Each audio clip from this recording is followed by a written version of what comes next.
Em ti, Senhor, me refugio. Não seja eu jamais envergonhado. Livra-me por tua justiça e inclina-me os ouvidos. Livra-me depressa. Sê o meu castelo forte, cidadela fortíssima, que me salve. Salmo 31, verso 1 e o verso 2. Que bênção essa manhã, mais um dia nós despertarmos para mais um dia de trabalho. Podermos ver o brilho do sol, sabermos que o nosso Deus tem lutado as nossas batalhas, tem estado ao nosso lado e Ele nessa manhã nos desperta para que nós possamos mais um dia cumprirmos a nossa obrigação e sermos seus adoradores. O salmista Davi, no Salmo 31, verso 1 e o verso 2, ele diz: Em ti, Senhor, me refugio. Eu jamais seja envergonhado. Inclina-me os ouvidos, livra-me depressa. Sê o meu castelo forte. É o que nós, nessa manhã, estamos clamando a Deus para que Ele seja em nossa vida. Queremos, nessa manhã, nesse dia, colocar nas mãos de Deus os nossos planos, os nossos sonhos, os nossos projetos e deixarmos que Ele conduza toda a nossa trajetória. Temos estudado um capítulo da Bíblia cada manhã e nesse momento quero convidar você a ter nas mãos a palavra do Senhor, o livro de Êxodo, capítulo 11, o verso 1. Disse o Senhor a Moisés: Ainda mais uma praga trarei sobre Faraó e sobre o Egito. Então vos deixará ir daqui, quando vos deixar, e certo que vos expulsará totalmente. Antes mesmo do Senhor derramar a primeira praga sobre o Egito, o Senhor já tinha mandado um recado muito claro e direto para Faraó como governante do Egito. Ele disse o seguinte, está lá no livro de Êxodo, capítulo 4, verso 23. Digo-te, pois, deixa ir meu filho para que me sirva, mas se recusares deixá-lo ir, eis que eu matarei teu filho, teu primogênito. Faraó desconsiderou completamente a orientação de Deus.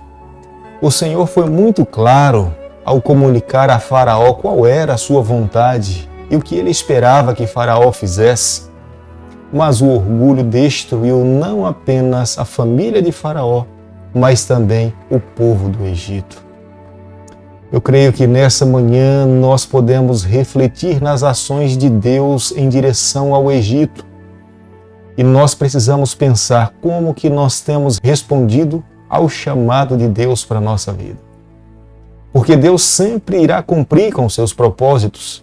É uma tolice para um ser humano mortal desobedecer a Deus.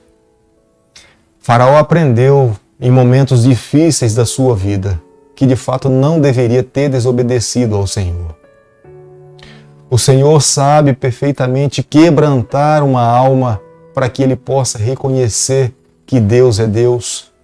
E nessa manhã vale a pena salientar o seguinte: e para salvar um ser humano, Deus pode levá-lo a estar dentro da barriga de um peixe, no fundo do oceano, e fazer com que esse mesmo animal que engoliu Jonas o vomite na praia. Deus é soberano, Ele é grandioso. O desejo de Deus é salvar um ser humano.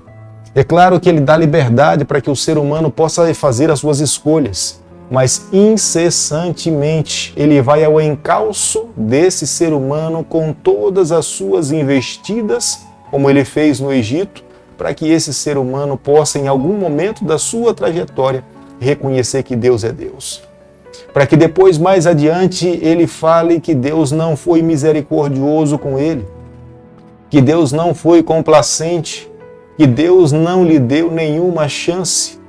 E Deus, em meio ao sofrimento, às bênçãos derramadas, aos anseios do coração, Ele vai falando, Ele vai dando indícios de que Ele quer salvar essa pessoa. E foi isso que Deus fez com Faraó no Egito. Israel deveria se preparar para sair do Egito, para se cumprir de fato o êxodo. porque eles já tinham passado 430 anos no cativeiro do Egito. Foi tempo demais. Tanto suor derramado dentro do território do Egito.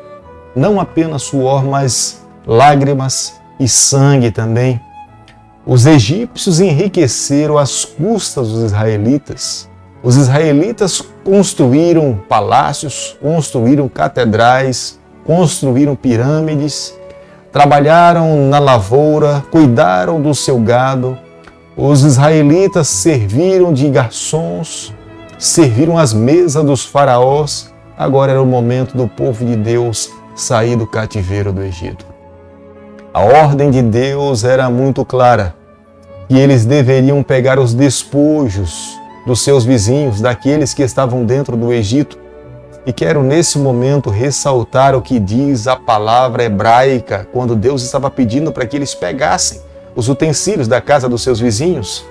A palavra hebraica traduzida tem como significado emprestar, pedir ou requisitar. Isto não queria dizer com essas palavras que eles deveriam depois pagar o preço por ter pego, até porque 430 anos trabalhando ali no Egito foi tempo suficiente para enriquecer ou fortalecer a riqueza de Faraó e da nação egípcia. Deus estava sendo justo com o seu povo para que no deserto, aonde eles fossem, eles pudessem ter recurso suficiente também para poder se manter. Esse seria o último julgamento de Deus sobre o Egito. A última praga, a 10ª praga, a mais terrível de todas. Veja como Deus é longânimo. Ele poderia ter derramado essa 10ª praga como sendo a primeira praga ou a segunda praga, mas ele deixou como sendo o último recurso. Faraó iria perder o seu primogênito. Não apenas Faraó, mas todos os egípcios iriam perder os seus primogênitos. Os primogênitos era a esperança do futuro. O primogênito era a esperança de sucessão. O primogênito era o que tinha de mais precioso dentro de uma família. Era a esperança para um reino, para o futuro de toda uma nação. Mas Faraó destruiu completamente, não apenas a sua família, mas Faraó também destruiu todas as famílias do Egito. Na verdade, Faraó, com o seu coração endurecido, ele destruiu não apenas as famílias do Egito, mas ele destruiu todo o reino. Quantos prejuízos, quantas destruição aconteceram dentro do Egito, porque Faraó tinha um coração orgulhoso, presunçoso. Quantas vezes ele se colocou no lugar de Deus.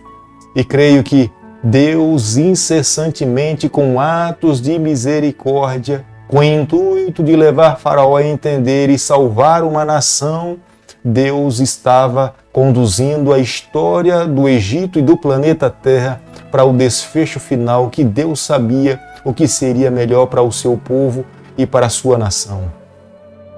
Todos os primogênitos dentro do Egito perderam as suas vidas, das famílias dos egípcios, inclusive da corte de Faraó.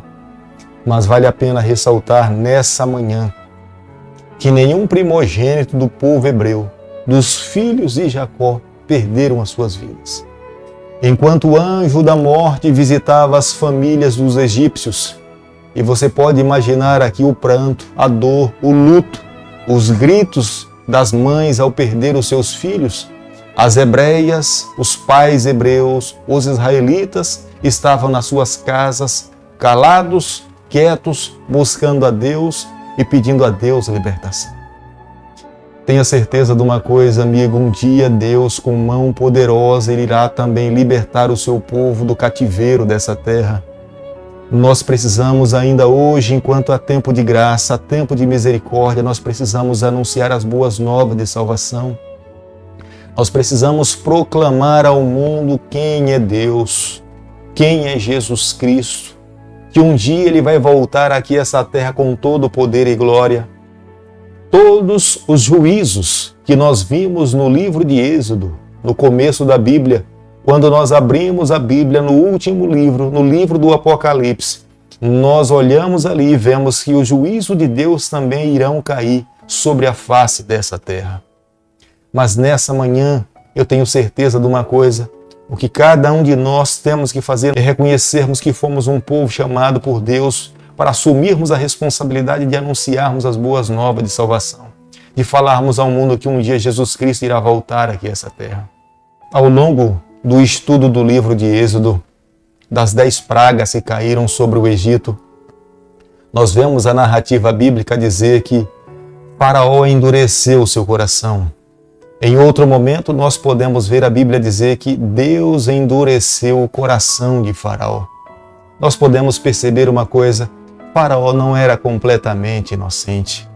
Faraó não foi vítima de Deus. Pelo contrário, Deus, pelo decorrer das 10 pragas, foi complacente para com a vida de Faraó. Deus queria salvá-lo. Deus lhe concedeu a oportunidade de arrependimento. Deus lhe concedeu a oportunidade de confissão e uma mudança de vida. Mas Faraó incessantemente se manteve obstinado em querer cumprir os seus próprios propósitos e cumprir os desejos do seu coração.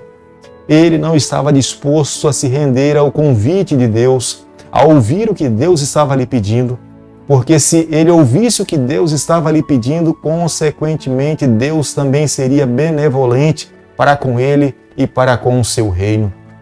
Até porque o Egito foi o local onde acolheu o povo de Deus, fez com que o seu povo crescesse e se multiplicasse. E depois de 430 anos, um povo que chegou ali com 70 pessoas estava saindo com quase 2 milhões de pessoas.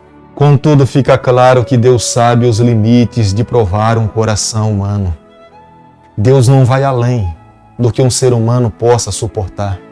Deus conhece perfeitamente o presente, o passado de um ser humano, e Ele não vai jamais permitir que alguém passe por uma aprovação sem que Ele entenda até onde esse ser humano pode suportar. Mas é impressionante porque tem algumas pessoas que passam pelo vale da sombra da morte, mesmo passando por tanto sofrimento, elas não tiram nenhuma lição do sofrimento.